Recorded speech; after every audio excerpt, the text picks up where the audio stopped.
એક માતા તેના બાળક માટે પ્રથમ વૈદ્ય છે.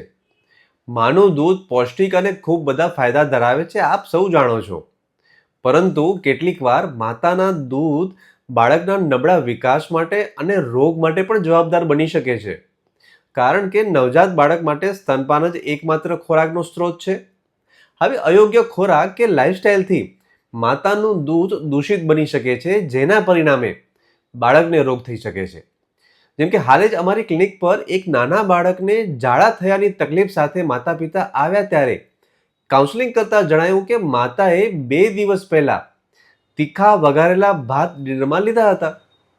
હવે એક નજરે આ ખોરાક સામાન્ય લાગતો હોવા છતાં પણ આ ભોજનથી માતાનું ધાવણ દૂષિત બન્યું અને મધરે તો કોઈ તકલીફ ના થઈ, પરંતુ બાળકને સમસ્યા આવી ગઈ.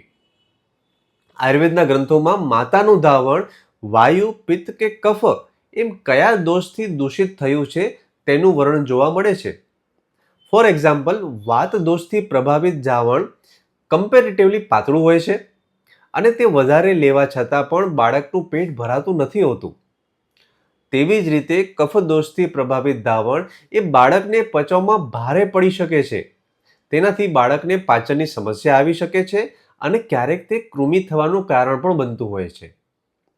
આવી રીતે આયુર્વેદમાં આવા વિવિધ વર્ગીકરણ આવેલા છે, જે સૂચવે છે કે માતાના શરીરના દોષનું બંધારણ, તેનો ખોરાક અને લાઇફસ્ટાઇલ અનુસાર માતાના દૂધના ગુણ બદલાઈ શકે છે.